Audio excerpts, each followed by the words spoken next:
everybody. Welcome to episode 1 of the Space Bros podcast. I'm your host, Tommy Dennison. Alongside with me today is Brennan Burns. It's a packed show where we talk about the mysteries of space regarding black holes. Sat down with Brennan Burns, and we talked about different types of black holes, the what's inside them, and all the different mysteries that go on with black holes. We also dive right into the mystery behind dark matter. It's an interesting show today. You will enjoy it. So without further ado, let's go.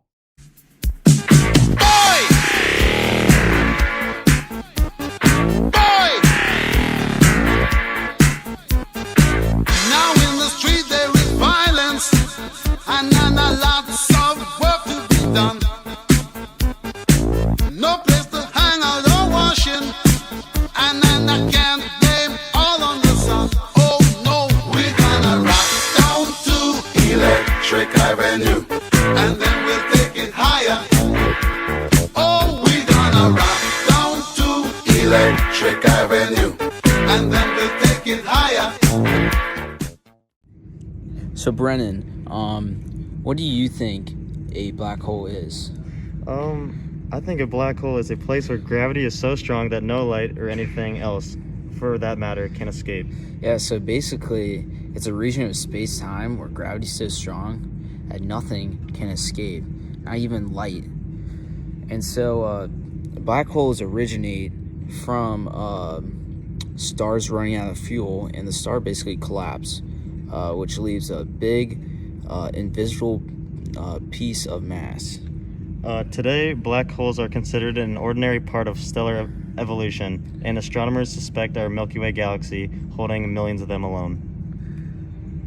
Black holes are such a mystery because no one really knows what it looks like, nor like what it exists inside one. Recently, the first picture of a black hole was taken by a special telescope. So Brennan, do you know like anything about like the different types of black holes that exist today? Yeah, Tommy. So black holes come in different varieties and can be modeled with different levels of complexity, like whether or not they spin or have an electrical charge. So if you jumped into one, your exact fate might not depend on which sort of black hole you choose. At the simplest level, there are 3 kinds of black holes. We got the stellar mass black holes, the supermassive black holes, and the intermediate mass black holes. Yeah, so for what I understand, if you were to step into a black hole, basically the enormous amounts of gravity around you would basically squash you and you would die. Yes, that's correct. So, Brennan, so you told me the 3 types of black holes. Can you just sort of explain like what they are and...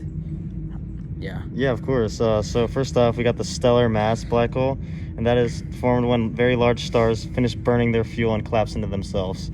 The second type of black hole is the supermassive black hole, and that is living in the center of most galaxies and likely growing to their extreme sizes, and it's actually up to tens of billions of times more massive than our sun. And then the third type is the intermediate mass black holes, and it's still mysterious, and only a few suspected examples have been discovered, but astronomers think they may form through a similar process of accretion, just on a smaller scale. Yeah, so like one of the biggest mysteries in black holes I find, so like a lot of scientists really don't know like what's inside one, and there's a theory that black holes are actually a wormhole, and these wormholes like will allow you to travel into basically a different universe or even anywhere in space and time. So it's actually pretty interesting to have read upon that. Yeah. So Brennan, can I ask you, like, how does the size of a black hole like affect it overall? Yeah, Tommy, that's a good question. So people may think that by the name supermassive black holes that those are the biggest and the strongest. However, that's not true. The smaller the black hole actually it has a more dramatic gravitational gradient than supermassive ones. So in other words, you only have to fall a very short distance to experience an extremely noticeable difference in gravity. So going back to the what would happen if you were to fall into a black hole. So in contrast to falling into a stellar mass black hole, your experience plunging into a supermassive or intermediate mass black hole would be slightly less nightmarish, though the end result would obviously be a horrible death. You might actually make it all the way to the event horizon and manage to start falling inside the singularity while still alive, which is actually pretty cool.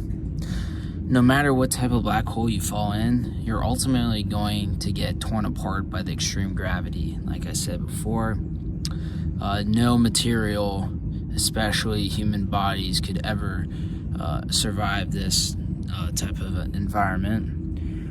So once you pass beyond the edge of the event horizon, you're basically much done. There's no getting out. Even if you're still alive, you'd still have to travel faster than the speed of light in order to escape. But as we know, nothing in the universe can do that. So Brennan, do you know how close the nearest black hole could be to us? Scientists have estimated that there's some pretty close, a couple decades of light years away, but the closest known one that we have is to Earth is actually 1,000 light years away. Damn, that's pretty close. Yeah, it's scary. So Brennan, do you know anyone that has investigated these black holes and try to look for them? Yeah, that's a good question, Tommy. So there was actually a woman named Regina Caputo, and basically she did, and what she said was, say you were floating towards the black hole. Basically, the first part of you would start to experience the really extreme gravity. Your body would basically start to be stretched like a spaghetti, stretching to get into the black hole where we would never see you again. Once you're in, you're stuck, and that becomes your universe. Wow, that's pretty interesting. So, black holes are pretty cool. Definitely one of the biggest mysteries of space. So Brendan's going to finish up with some fun facts about black holes. Do you want to get started? Yeah, sure. So I'd like to start off with just saying black holes are the only objects in the universe that can trap light by sheer gravitational force. And then black holes do not suck. Some think that the black holes are like cosmic vacuums that suck in the space around them, when in fact black holes are actually like any other object in space, albeit with a very strong gravitational force. Okay, that's cool. Do you have any others? Yeah. Einstein actually did not discover the black holes. It was actually a man known as Karl Schwarzschild, and he was the first to use Einstein's revolutionary equations and show that black holes could indeed form, and this was formed in 1915. That's actually pretty interesting, because prior to this, I thought Albert Einstein was the one to do that, so that's sort of cool to know. Yeah, it is very cool. So, actually, one fun fact I found pretty interesting is that if you replace the sun with a black hole of equal mass, Earth would not get sucked in. It would actually continue orbiting the black hole as it orbits the sun today, which, I actually, prior to this, I thought, when if Earth ever encountered a black hole, it would automatically get sucked in, but apparently not. So as we mentioned earlier, some scientists believe that black holes could be wormholes leading to another universe. And Brennan here has actually an interesting fun fact about black holes in different universes. Yeah, thanks, Tommy. So, as we know, black holes can do a lot of crazy things, but one thing that I found that was very cool was how there's actually theories that say that black holes could spawn new universes. The singularity at the center of black holes break down our standard law of physics and could, in theory, change these conditions and spawn a new, slightly altered universe. That's crazy to think that, inside a black hole there could be another version of me and you. Yeah, it's crazy to think about. It is mind-blowing. So Tommy, I heard that you're actually researching a lot into the dark matter of black holes. Is there any way that you can explain that more to me? Yeah, so dark matter makes up about 80% of the universe and exists around black holes. So this dark matter actually doesn't emit any light or energy, but scientists believe this is very real. Scientists believe that dark matter sort of acts like a spider web, holding fast-moving galaxies together.